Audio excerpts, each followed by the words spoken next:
UFC 284, Saturday, February 11th, the day before the Super Bowl from Perth, Australia. It's going to be on ESPN Plus. 6 p.m. Eastern is when you get the early prelims. 10 p.m. Eastern is when the main card starts. The lead play-by-play voice of the UFC, Jon Anik, looking as handsome as ever. I want to start with this. I know you've got some stuff happening between now and then, but the card starting at 10 p.m. Eastern for us here in America, what time's the card starting in Perth, Australia? So it's pretty early and we're pretty conditioned to it. So the morning weigh-in will actually be at 7 a.m. as opposed to 9 a.m. if we were doing the fights in Las Vegas. And as I look at my schedule, it looks as though my call time is 6 a.m., Joe. So not too bad. First fight will be at 7 a.m. local time. Now, for me, morning guy, 3 kids, 11 and under, I'll take this every day of the week. Now, It does affect the pre-workout routine a little bit. I'm not like you, pushing a bunch of iron, but I'll be running 4 miles at probably 2 or 3 o'clock in the morning just to get my head and my body right for the show. So that's a little bit of a variable, but we'll be ready to go at whatever time they call our number, as you know. All right, so before we get to the main event, we break down the card. I want to go back to 283 for a second. You were just in Rio, the Glover Teixeira fight. You had a great picture on social of the blood that splattered all over your cards. And it got us thinking, between that fight and everything else you've called, like, what's the messiest situation you've been in cage side? So I wish we had time for me to go get the shirt that is forever immortalized in my closet. But Anthony Showtime Pettis was fighting Tony Ferguson. And I physically, Joe, don't know how this happened, that the blood essentially came up and over my head. Now, my posture's not great, right? So I'm leaning forward as I'm doing the broadcast. But there is a dollop the size of like $2 or $3 half dollars on the back of my shirt. How it got there, I'll never really know how the blood could have maintained shape and landed on me in that form. But that's probably the bloodiest I've been, other than what we just experienced a couple weeks ago in Rio de Janeiro. And what was so interesting was that my stage manager, Niner, had to point it out to me. I'm so immersed in the call, I looked down and like my entire pinky is covered in Glover Teixeira's blood. I didn't feel it at all. So, I'm not one of these people that is put off by the superficiality of the blood in mixed martial arts. I kind of like it. So no, it's wild, man. It's wild. I'm glad you post that stuff on social too, because it really lets you know. I mean, you guys are right there. The blood, the sweat, everything that's coming your way. That was great. All right, so here we go. Great card. One of several great cards over the next few months. I mean, it feels like UFC is just pumping out big event after big event. The main event is in the lightweight division. Islam Makhachev is going to make his first defense of the title against the pound-for-pound king, Alexander Volkanovski. Volkanovski on his home turf in Australia. He's coming up in weight for this fight. Before we break down the actual who's going to win, who's going to lose sort of thing, Khabib Nurmagomedov is retired now from MMA. He's not going to be in Islam's corner. How do you see that affecting the fight? First of all, I just want to say there's so many people in the MMA space that can't pronounce Islam Makhachev, and here you are, Joe Fortenbaugh, just absolutely nailing Makhachev, pointing out to the producers or whoever it is, you got it right. Perfect syllabic emphasis there. But yes, I do think that to dismiss this as a factor would be a little bit ignorant. I can't sit here and say if Islam Makhachev's minus 390 that if Khabib's in his corner, he goes to minus 420, or maybe he goes down to minus 290 in my mind because Khabib's not there. Javier Mendez is a stabilizing, unifying force and has been the head coach for Islam Makhachev for years. Now, as some of our audience might know, Abdulmanap Nurmagomedov was the longtime chief corner of Islam Makhachev, Khabib's late father, and he has not been there, obviously, for the last several big fights for Islam. I think this is maybe more of a factor during fight week than it is on fight night, and maybe for other guys that Khabib corners, like Bilal Muhammad, he has more value during those 25 minutes or fewer in a championship fight. But I just think this is like Islam's brother, his right-hand man, and so that absence is going to be felt just dicking around in the back and going through some of the pre-fight routine, and Khabib has always been there. But I think Javier Mendez is certainly capable of handling that corner, and candidly, and I hate to say this, right, we have NBA, NFL, varying degrees of coaches leagues out there, but I do believe Islam Makhachev, if he didn't have corner men and just had a cut man, he'd probably go beat most of the guys in the world. So I mean, what we just saw him do to Charlie Olives, who previously was unstoppable, which leads me into this. I understand he's the favorite here, and I understand with Volkanovski coming up in weight class and giving up some size in terms of height and reach, that's going to be an issue. But Makhachev minus 380, like, did that catch you by surprise at all, considering who he's facing? Most definitely. And obviously we have seen Islam Makhachev before as a prohibitive favorite Volkanovski historically always takes action and closes at a worse price than you can get him at open. This seems wild to me, right? Because Alexander Volkanovski, as some of your audience knows, has won 22 consecutive fights, and the only time he lost was as a welterweight. Now, this is at lightweight, up 10 pounds from his traditional featherweight waters, and that's the big variable in the fight. Now, you can certainly go to Ciryl Adesanya's YouTube channel and hear everything that Volkanovski is saying about the shape that he's in and just how physical he's going to be. He did used to play rugby league at 214 pounds.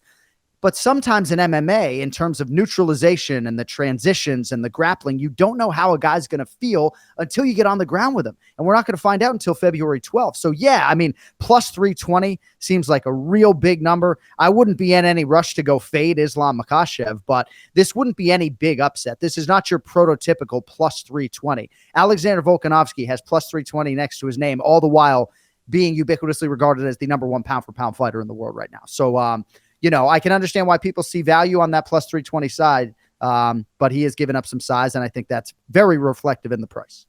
All right, co-main event, featherweight division. You've got Yair Rodriguez. He's a minus 165 favorite over Josh Emmett. Rodriguez is off that win over Brian Ortega, who was injured yet again in a fight. Emmett, on the other side, is riding a 5-fight win streak.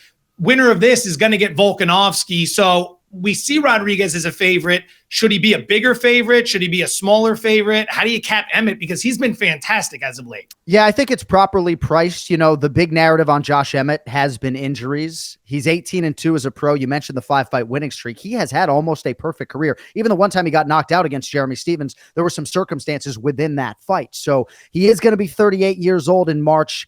He has left no stone unturned in preparation of this date and this opponent. And I think the same can be said for Yair Rodriguez. I know this is an interim title fight, Joe, but for all intents and purposes, this is a UFC championship belt that's going to reside at whoever wins this fight's house for the rest of their lives, right? So this is a really big deal. I think Josh Emmett's power is always a factor, and sometimes I feel like judges in this day and age are looking for damage and moments, and Josh Emmett's power more often than not provides a lot of those. But Yair Rodriguez, to me, is the A side in this equation, right? He has the red corner because of ranking, but when they were building an interim featherweight championship fight with respect to the thus far perfect in the UFC, Arnold Allen, this fight was built around Yair Rodriguez. Not only can he carry a market, Latin America, but his style is a promoter's dream. I mean, he's absolutely electric. I think he deserves the distinction as the favorite. His training camp has had more variables. He's bounced around much more so than Josh Emmett, who has been entrenched at Team Alpha Male for years. I'm very excited, honestly, just as a fan, that both guys are getting the championship opportunity. And, you know, I think it'll get two-way action right up until fight night. You know, in the welterweight division, we're going to have another local boy in there, Jack Dellamatalani. If I'm pronouncing that correctly, I've been practicing that all morning. I'm probably close. I'm not all the way there yet, but I'm close. 3-0 in the UFC. He also won in Dana White's Contender Series. He's going to find himself as a sizable favorite, currently minus 320 over Randy Brown, who's riding his own 4-fight win streak here. How dangerous is Brown as an underdog, given the fact that he's also fighting on his opponent's home turf? Almost as dangerous as you with these pronunciations. You see, folks, practice makes perfect. Jack Dellamatalani absolutely nailed it. All right, so this guy is local, like to the core. If we were going to go to Perth in Western Australia, and we might get into my itinerary later, if not, middle of 3 legs, Joe, is 17 hours and 45 minutes, right? For everybody that thinks show business is all fun and games, that's one of 3 flights, Joe. Longest commercial flight in the United States, or excuse me, in the world last year, JFK to Singapore, 1810. I got a 1745 coming up, and it's the middle leg of 3 flights. So hopefully, the metal. What do you do before so before you jump back into the fight, what do you do for 17 hours on that flight? Fighter cards, right? So thankfully for me, during fight week, during a pay-per-view week, you might as well lock me up and just let me work. So candidly for me, so much of my prep will be done that when I land, I'll actually be in a good place, right? I'll have prepped all 28 fighters by the time we land. I can't say how much of my show formatics, locker room bumps, scripts, things like that will be done, but every single bit of my fighter prep will be done when I land. And that obviously is not my normal reality. So that is maximum efficiency to take that 17-hour flight. But I mean, the plane's bumping up and down and you go handwritten with everything. How much of a problem does that cause? Again, another great question. So certainly turbulence can affect my process. And I've had a lot of pens explode over the years. I now have found pens that don't explode at altitude, if you really want to know. But basically I'll get on, I'll try to sleep for 7-8 hours, and then I'll probably write until my hand falls off. And my wife always tells me, try to watch a show a little bit, get my mind away from the fighting. So maybe I'll do that and get back to the prep at some point. But no, the longest I've been on a plane is, I think, Dallas to Hong Kong, 15:55. So 17:45, rarefied air for me as well. No pun intended. Back to the fight though, because Jack Dellamatalani, this dude is Perth, right? Like Western Australia is very far from Sydney. This guy is Western Australia. If we were going to go back to WA, this guy was going to be prominently featured in this equation, and he is. I'm just surprised that he's minus 300 against a guy in Randy Brown. How about this, Joe? Randy Brown was already in the UFC when Jack Dellamatalani made his pro debut in 2016. So to me, I hear a lot of handicappers and analysts much sharper than me talk about experience. Shouldn't that count for something? I don't think it's reflected in the price as much as I love Jack Dellamatalani, right? 14 UFC fights for Randy Brown, who, by the way, has won his last 4.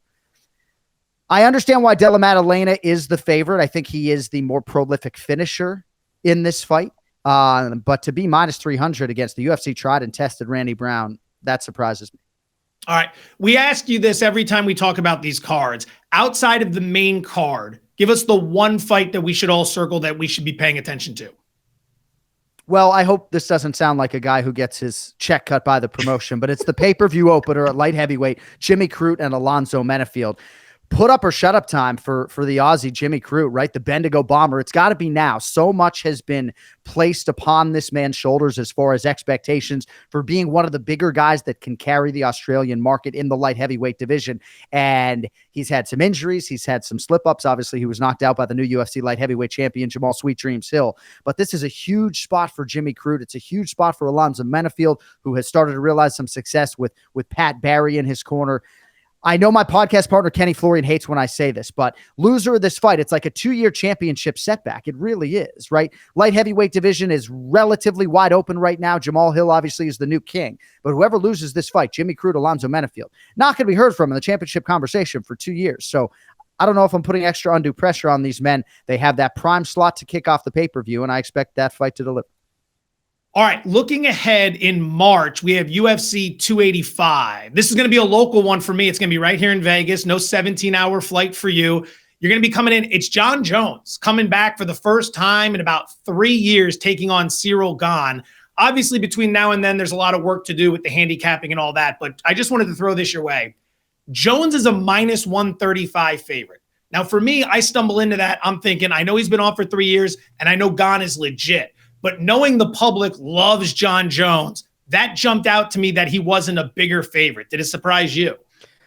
I expected that he would open as the favorite, but perhaps I shouldn't have, right? Given all that Ciryl Gane has accomplished and given the fact that matchup-wise, you can argue Ciryl Gane is the worst matchup for Jon Jones at heavyweight. Certainly there are unknowns on the Jon Jones side. Odds makers, and I think to whatever degree the sharp bettors out there just don't like layoffs. They just don't like them. And even if you look at Gilbert Burns and Jorge Masvidal right now, I think that's reflected. Even though Masvidal's only been off a year, plus 400 against Gilbert Durinho Burns. I mean, put some respect on that man's name if you're a bettor out there, right? But yeah, I mean, I understand why this fight is taking two-way action right now. I think if you look at Stipe Miocic, Francis Ngannou, and Ciryl Gane, you can argue that this is the toughest fight of those three for Jon Jones.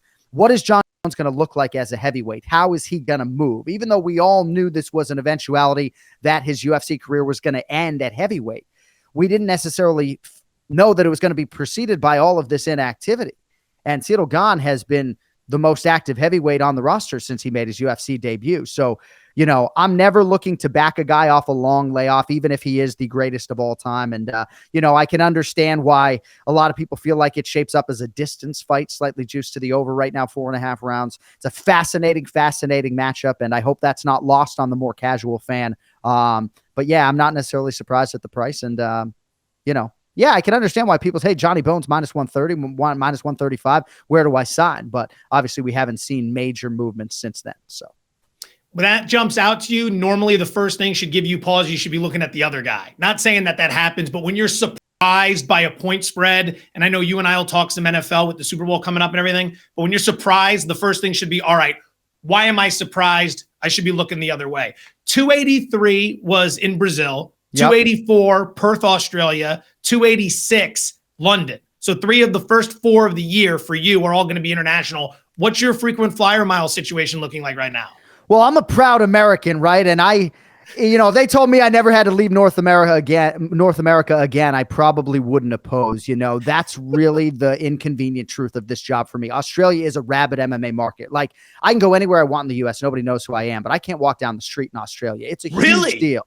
So I'll be very excited to get there. Like, dude, the entire country watches our post-fight press conferences. It's unbelievable. It truly is unbelievable what mixed martial arts absorption rate is in Australia, right? But bro, I get a lot of anxiety with this Perth, Australia trip. So yes, I'm excited. Yes, our international crowds are the lifeblood of this sport, and I'm very excited to go to London. I haven't called a fight in the UK since 2013, but I got to get there first, my man. And that 1745 is staring me in the face right now as I talk to you. So that's incredible because MMA huge in America, but like you said, if you don't necessarily get recognized as much, but you go to Australia, you're a god. And then if your wife wants to go to Australia, it's no chance. I've already been there. Yeah, right. It's far away, and people probably want to interrupt our dinner, if you can believe that, And by the way, UFC 285 is in Las Vegas, and you can't use the football season as a crutch or an excuse anymore. So we need 6'3" Joe Fortenbaugh, who looks so much.